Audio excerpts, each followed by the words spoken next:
Alice down the Plughole, chapter 5. Sorry, verse 2, chapter 5. No time at all. Alice continues walking down the garden path towards the rabbit hole near the palace gates, stopping every so often to smell the beautiful cellophane flowers of yellow and green towering over her head. She gazed up at the blue and orange candy floss clouds floating across an orange marmalade sky. The pretty pink-haired teenage schoolgirl tapped the white rabbit on the forehead. "Wake up," she shouted. "What is the point of that?" asked the long-eared, white, furry thing wearing an orange and green tartan waistcoat. How else can I describe a bunny? "Don't you have to be somewhere?" asked Alice. "You are usually in such a hurry." "Not any more," frowned the white rabbit. "Aren't you late for a very important date?" "My pocket watch is broken," explained the bunny rabbit. "So what else is there for me to do but waste my time?" The white rabbit hands Alice a brown leather satchel. Alice unstraps the buckle and opens the lid. The leather bag is filled with broken brass watch pieces, gold case, cracked glass, broken wheels, cogs, several springs and flippy coils of metal, and a few loose screws. "Oh dear," sighs the schoolgirl, biting her bottom lip. "I dropped it when I came down through the rabbit hole. Fell out of my pocket and smashed to pieces when it hit the ground. I fell too and dented the casing and broke the glass when I landed on it," explained the white rabbit, rubbing his bruised backside. "If it wasn't for my fluffy tail, I might have broken my anus." "Well, if your watch is broken, then you don't have all the time in the world. Sorry. If your watch is broken, then don't you have all the time in the world to play?" Alice had always tried to be a very optimistic person.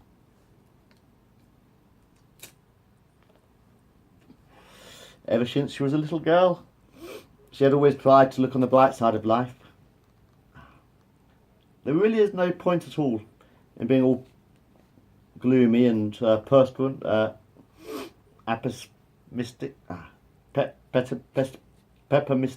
pessimistic.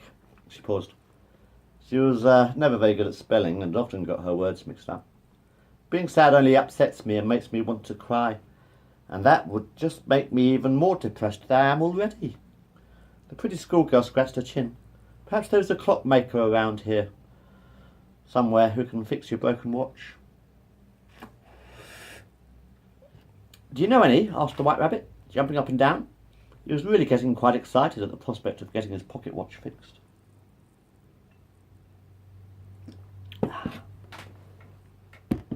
"Well, clocks usually know what time it is. Unless, of course, they are broken like yours. Or spread with butter and jam like the Mad Hatter's watch. Perhaps if we can find a clock that works, then it might be able to tell us who made it and where to find him," suggested Alice. "Have you spoken to any clocks lately?" asked the white rabbit eagerly. "To be honest, I haven't seen any clocks here since I arrived. Perhaps the king might have one in his palace."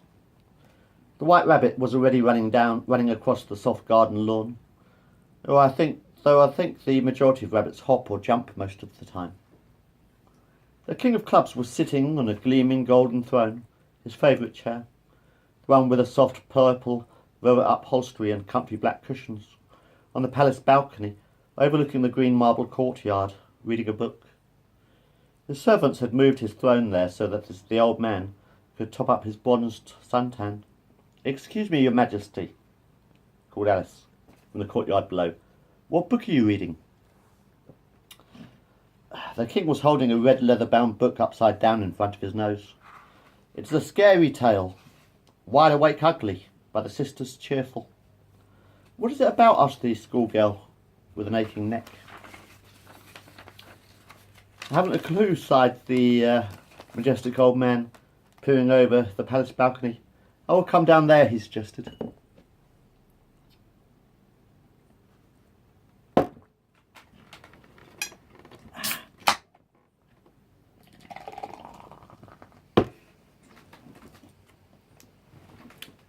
The king handed the book to Alice.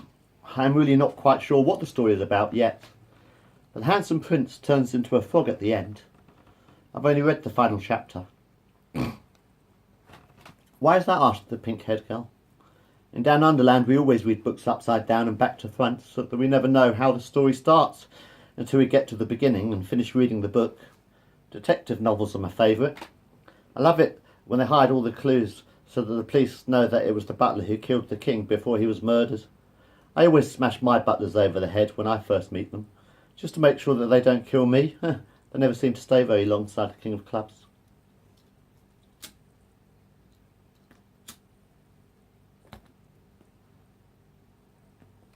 Hang on a moment. Hang on a moment.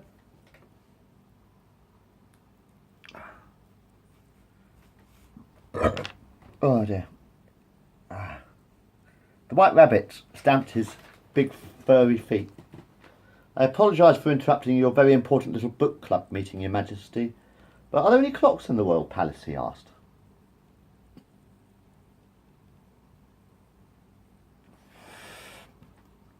Alice and the White Rabbit followed the King of Clubs down the grand hall carpeted in red. Portraits of kings and queens talking and chattering to one another on the Lincoln green walls. A very small man wearing a pair of large, square, oversized black plastic spectacles perched on the end of his nose guarded the tall, ornately decorated with golden leaves door of the banqueting hall. This is Sir Corbett, one of my bravest and most gallant knights, explained the king. Isn't he a little bit small to be guarding a banqueting hall? Asked Alice.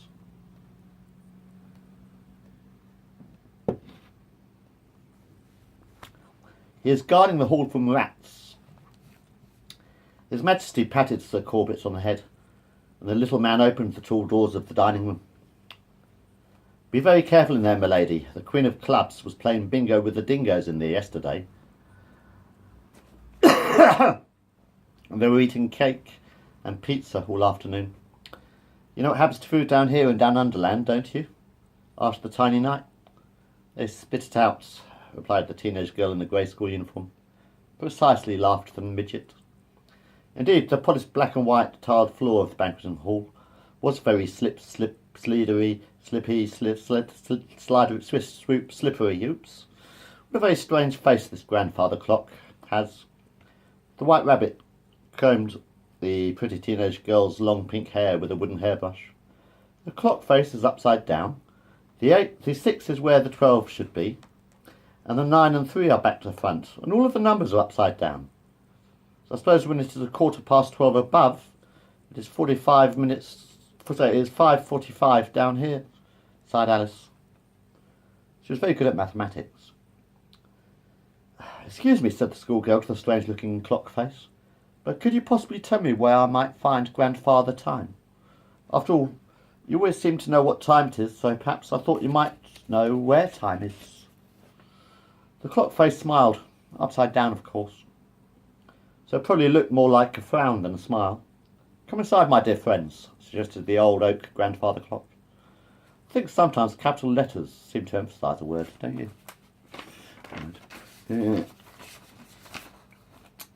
Alice opened the glass door of the old antique wooden grandfather clock.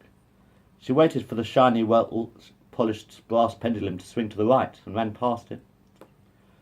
The White Rabbit, his brown leather satchel strapped to his back, waited anxiously for the pendulum to swing to the left. Alice and the White Rabbit stood outside a door at the end of a long rainbow-painted corridor. It is a lot bigger on the inside, Alice remarked. The sign on the door read exit.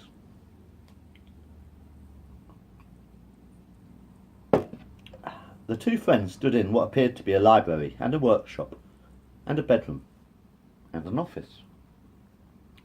A big round glass window in the far wall illuminating the small room with a beam of soft golden sunlight. Alice laughed. On this side of the glass, the clock reads the other way around. 3:15 instead of 9:15. Grandfather Time was standing on his head in his bed. Let me guess. He's standing on your head because this is Down Underland and it is the only way that you can tell the time is when you're upside down, suggested the teenage girl in a sarcastic tone of voice. Grandfather Time stood up. No, dear girl, I have been practicing my daily yoga routine for the past 50 years. It is very good for the mind and keeps the blood flowing into my brain, he explained.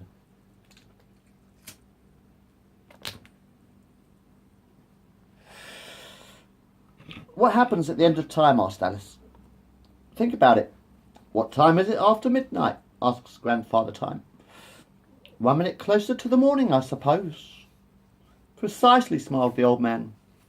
At the end of time, the clocks always go back to the beginning and go round and around again. Are you clever enough to fix a broken watch? Asked the White Rabbit. He handed his brown leather satchel to the old man. Grandfather Time looks inside the bag. I can see you have had an accident. The old grey-haired man empties the broken watch pieces onto his workbench and picks up a screwdriver. This won't take a minute. 45 seconds later, and the White Rabbit's pocket watch is as good as new and ticking along quite nicely. The White Rabbit snatches the gleaming, polished golden pocket watch and runs down the corridor. I'm late for a very important date. No time to say hello, goodbye, I'm late.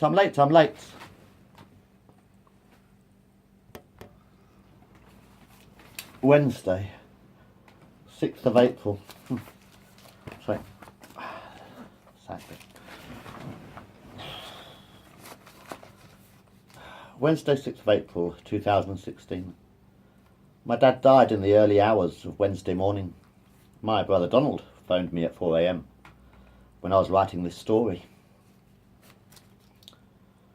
And although I'm sad, still in mourning, I wrote this poem for my sweet pop. I'm so very proud and honoured to be your son, for my daddy, Donald Stewart Bailey, born 18th of March, 1934. I am old, my sons, our sweet dad said, and I am running out of breath. You know it won't be long until I'm ready for my bed. To sleep, perchance to dream. Please don't be sad, this is not death. Remember there's a brain living inside this old man's head. Never forget the fun we had and where you all come from. For as long as you remember me, I will never be gone. Look after your dear mother, she is the one who gave you birth. Breathe the wind in deep, Dad's spirit keep, and live well down here on earth. And though his body wearing out, my dad still wore a smile. The gentlest man I have ever known, I am so lucky to be his child. Chapter 6, Up the Rabbit Hole. Oops, sighed the White Rabbit, who was standing on the soft green lawn at the palace, near the pearly gates, just outside the rather large rabbit hole. I guess that's the strange thing about down underland. Sometimes small things are bigger and big things are smaller, thought Alice to herself. Too late, too late, too late, weeped the White Rabbit, stamping his big furry feet.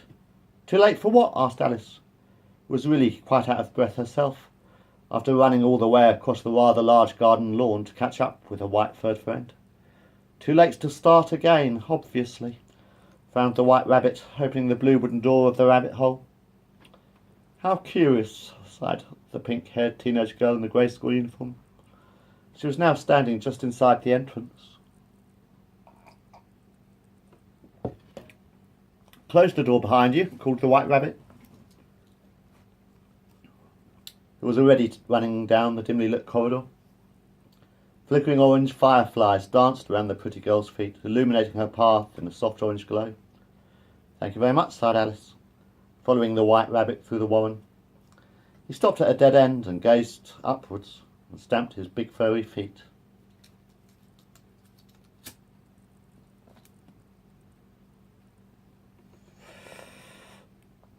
The White Rabbit tugged on his long silver whiskers, his fluffy white bobtail shaking nervously.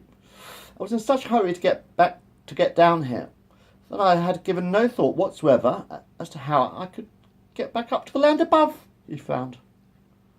Alice gazed up at the long black tunnel above their heads.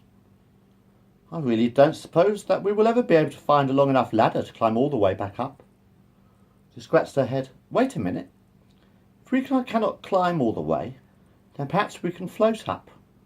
She is still studying GCSE physics. And as everybody knows, Alice knows an awful lot about hot air. How? Asked the White Rabbit. The April Fool had a whole string of balloons at the Mad Hatter's tree party. Now that the party is over, he might let us borrow them to carry us home, suggested Alice. I think I shall wait here, yawned the tired bunny. I'm exhausted. How do you think I feel? Asked the pretty pink-haired girl.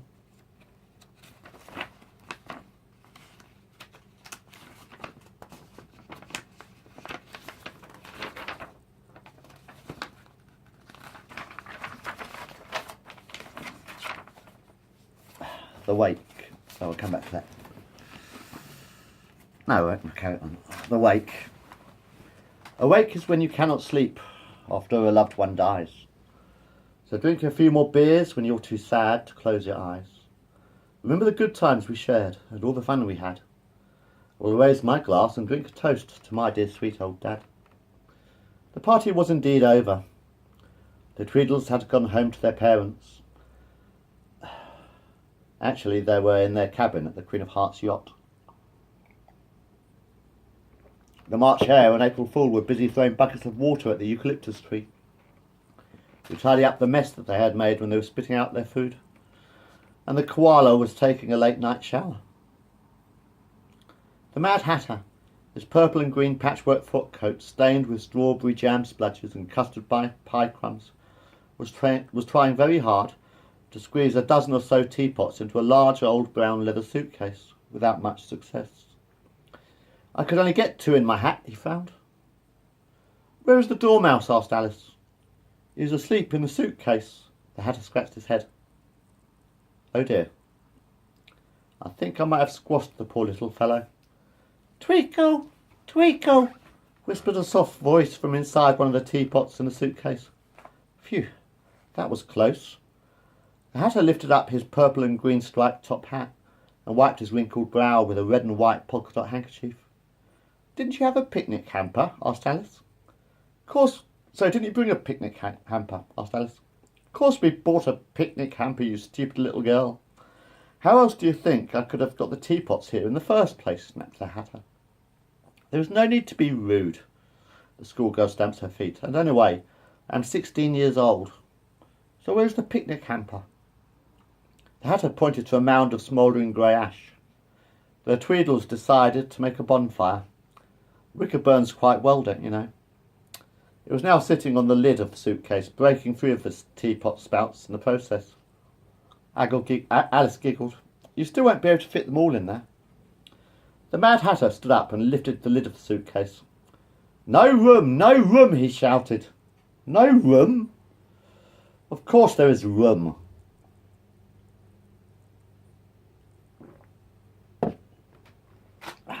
Hang on.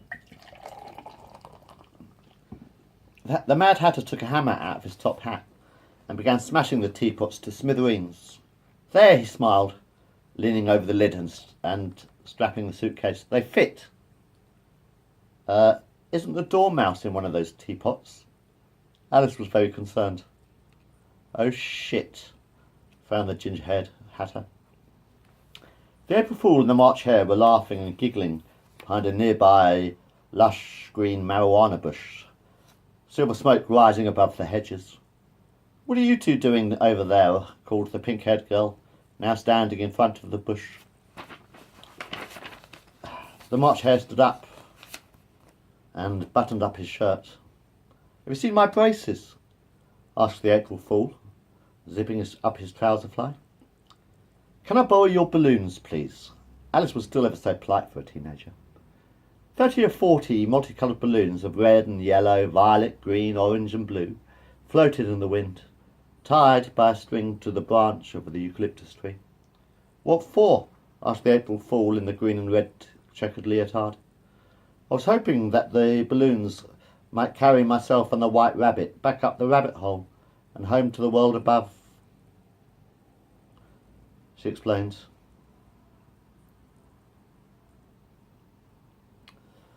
Can I come with you? Asked the Fool. I'm still a little bit seasick from the journey here on the Queen of Hearts yacht. Well, if you think that we have enough balloons to carry the 3 of us, but I really think that we will need to find a basket to stand in, suggested the pretty teenage girl. Alice followed the April Fool back to the King of Clubs' palace. The Fool sneaked in through the servants' entrance and stole a basket from the royal laundry. The April Fool and Alice dragged the wicker basket back to the eucalyptus tree. I'm exhausted. Alice sat down and wiped her brow with a white cotton handkerchief. She always carries a fresh hanky in the right breast pocket of a grey school uniform. I have an idea. The Fool untied the string of balloons from the branch of the tree and tied them to the handles of the wicker basket. The wicker basket began to rise above the ground. Quick, shouted the Fool. Grab the other end before it floats away without us. The basket is now as light as a feather, and the Fool and Alice carry the helium-filled balloons and basket back to the rabbit hole. Why don't we just let the balloons carry us up into the sky above? Asked the Fool. Why do you think I use a rabbit hole? Replies the White Rabbit. If you just float up and up into the sky and down underland, you are bound to end up upside down in outer space, and the stars might burst your balloons. The White Rabbit, Alice, and the April Fool just about managed to squeeze the balloons and basket through the door of the rabbit hole and drag them to the chamber at the end of the passage, where the tunnel turns upwards. All aboard, suggests the White Rabbit, clambering into the basket. It was a tight squeeze, but the three of them managed to climb inside.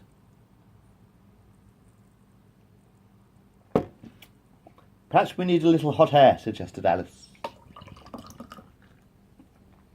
The curious thing about Down Underland is because it is at the bottom of the world, the people here are actually standing upside down. So if they were standing on the other side above them, they would probably be eye level to somebody's ankles. And if by chance they were flying a kite, instead of flying it into the sky, they would actually be flying it down into the sky, below their heads. So if the White Rabbit had fallen down the rabbit hole from up above, then the only way back up would indeed be to float up the other way. Slowly the basket rises above the ground. Up and up the balloons float through the rabbit hole, past cupboards, tables, chairs and other pieces of furniture. Alice the Fool and the White Rabbit were still standing inside the wicker laundry basket, hanging below a string of multicoloured balloons. The land up above can't be very far away now, whispered Alice into the White Rabbit's left ear. Higher and higher rise the balloons. Alice opens the doors to one of the cupboards as they float past and takes out a loaf of sliced white bread. A little higher they floated. She opens the door of a passing refrigerator in one wall of the rabbit hole and takes out a tub of margarine. She picks up a knife as they pass the cutlery door, and on a shelf Alice finds a jar of jam. The three friends share a picnic in the basket of blackberry jam sandwiches. I can see daylight, daylight, laughed the April Fool, gazing up at the entrance of the rabbit hole above the balloons. The balloons and basket just managed to squeeze through the hole with a rather rude farting sound, a squelch, a slurp, and a sprupt. Alice, the White Rabbit and the April Fool lean out of the basket, which was still floating higher and higher into the clear blue sky. Oh dear, sighed Alice, staring down at the green grass far below them. I think we are rising too high. If we keep going up and up much higher, then we are bound to end up with our heads in the clouds. The ground was now a long way below them and the balloons were still rising. Don't worry, the Fool reassured her. He reached inside his left trouser pocket and took out a long thin metal knitting needle. The Fool climbed up onto the rim of the basket, clutching tightly to the strings with his left hand, and one by one he began popping the balloons. First a red one, then a yellow. The basket dropped just a little bit at a time. Pop went a blue balloon. Fruit! Farted a green balloon. Bang! Went a purple balloon. Pop, pop, pop!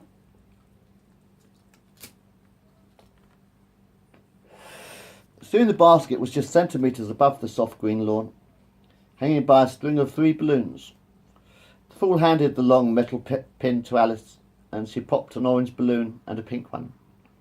The wicker basket landed with a thud. The White Rabbit climbed out of the basket and opened his golden pocket watch. Oh dear, oh me, hi, oh my, I'm late for a very important date, no time to say goodbye. Hello, I'm late. He ran off across the field, just as fast as his legs could carry him. Huh. What a funny chap that bunny is, Alice commented. I thought rabbits always hopped and jumped everywhere. I never knew that one could run so fast before. I'd better follow him, the Fool shook Alice's right hand, hugged her, and gave her the final balloon, a red one.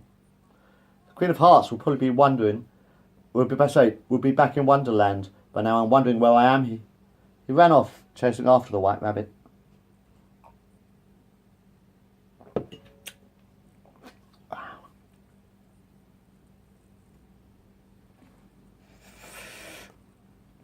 Try not to lose your head, called Alice. Suddenly something soft began rubbing itself against the teenage schoolgirl's ankles. Alice picked up Dinah and hugged the tatty old black cat, cradling her best friend in her arms. Dinah purred softly. Alice opened the front gate and walked up the garden path. She unlocked the front door of her parents' house and ran up the stairs. Dinah was now in the kitchen enjoying a saucer of fresh, creamy white milk. The pretty pink-haired teenage girl opened the doors of the bathroom cabinet. "I'm certain that I put my spectacles in here somewhere," sighed Alice. "Wherever can they be, I wonder?" "Have you lost something?" purred a soft voice coming from the bathroom mirror. The purple and pink striped Cheshire cat grinned at Alice. A pair of pink plastic spectacles perched on the end of his nose. "You stole my glasses!" shouted Alice. She was very angry indeed. The Cheshire cat twitched his whiskers and handed the spectacles back to the girl in a school uniform through the looking-glass window. "I did not steal them," explained the pink and purple pussy cat. "I was only borrowing them." "That was very rude of you, then. You should never borrow anything before asking the owner's permission," explained Alice. Ding dong, the front door bell rang, and the Cheshire cat disappeared. "I wonder who that can be." The female, who was 15 years old and had long pink hair and wore a grey school uniform. I can't remember her name at the moment, but I think it begins with an A. Have you ever tried to write a book and you try ever so hard not to repeat the same name over and over when two characters are having a conversation, so it don't sound too repetitive? Alice said this, Alice said that, blah, blah, blah. It isn't easy. She opens the front door. "Hello, Alice," smiled a tall, handsome teenage boy wearing a grey school uniform. He left his school bag on your desk. He hands a pink Adidas sports bag to his classmate. "But I've been away for days," frowned the pretty pink-haired teenage girl. "I expect Mr. Jones will give me detention for a whole week." "It is only 7 o'clock in the evening," laughed the boy. "School only finished 3 hours ago." "Thank you, Peter." Alice was very puzzled indeed. The schoolboy's face flushed a deep shade of crimson. Actually, Alice, I was kind of wondering if you might like to, if you're not too busy, don't worry if you don't want to, but I have an extra ticket for a play at the town hall tomorrow night. And I was wondering, unless you have other plans or something. I understand perfectly well if you say no, of course, but I was hoping that you might like to come with me. He asked. Peter was a very nervous boy. Alice always thought that he was rather handsome, with big brown eyes and a lovely, firm, peach-shaped bum. "I would love to come. What is the name of the play?" "A Midsummer Night's Dream" by William Shakespeare, explains Peter. "I'll pick you up tomorrow night at 7:30, he suggested. Alice scratched her head. "I've got a much better idea. Sit next to me in class tomorrow and we can play footsie under the table," giggled the pretty pink-haired teenage girl in the grey school uniform. "There's no school tomorrow," Peter reminded her. "It's Saturday." It was midnight when Alice finally managed to fall asleep. She had been lying awake in bed for over 1.5 hours, wondering if all the crazy adventures she had only been nothing more than a beautiful crazy dream. She was also thinking about what dress she was going to wear to the play. She woke to find a walrus sitting at the foot of the bed. He was painting its toenails, one green, one blue, one red. This walrus was quite strange indeed. He wore a yellow pinstriped three-piece suit, and next to him there sat a toad playing a purple flute. The walrus, he just smiled. The toad started to play. The colours became brighter and the room began to sway. The colours became so intense she had to close her eyes.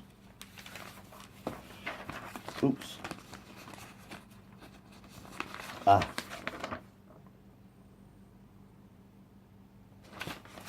The end. And when she opened them again, the room was filled with butterflies. Its butterflies were beautiful, their colours weird and new. Some were black and yellow and some were red and blue. The walls, fuck it, I can't remember the words now. Fuck it, I'll finish this somewhere around there. Never mind, that's the end anyway.